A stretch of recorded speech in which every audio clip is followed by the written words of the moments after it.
now because when I did the fight, the one in November, the one was tough enough. I was experiencing quite a bit of pain, in my bones and everything. And when I came in, I know they titled me as a survivor. Sometimes I get a little confused because I feel as though I am a survivor as well as surviving stage 4. Once you're diagnosed with stage 4 breast cancer, there's really, it's incurable from their standpoint.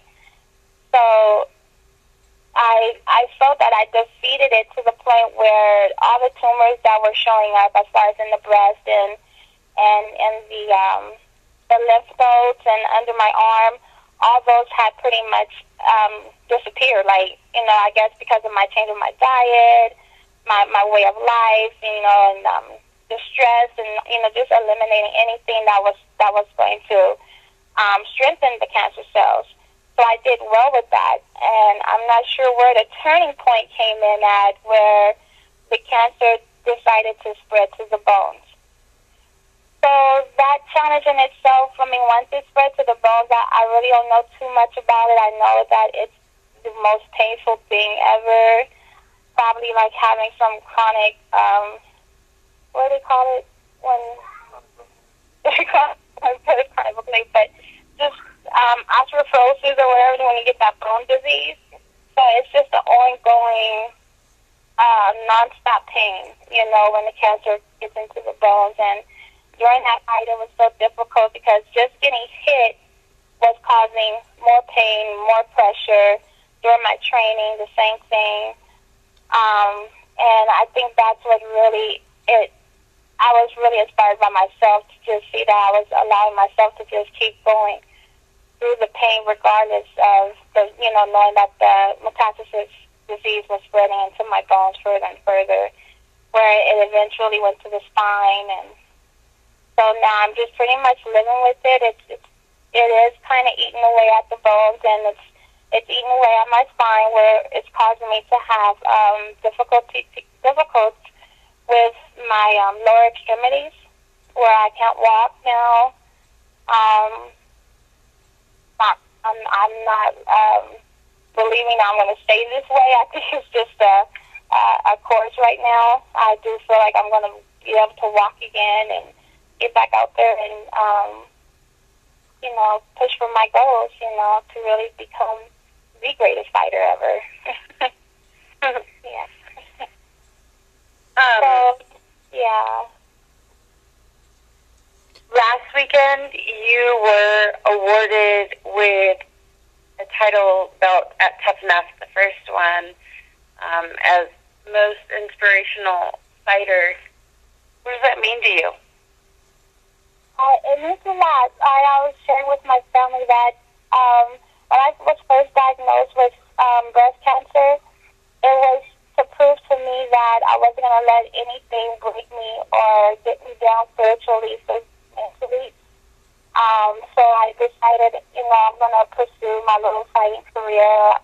If this boxing or taekwondo, I was going to push forward no matter what. So if something is going to try to challenge me, it just pushed me and motivated me even more so. I guess the cancer itself motivated me more so to say, hey, I'm about to prove to myself I am this tough chick I always tell everybody I am, And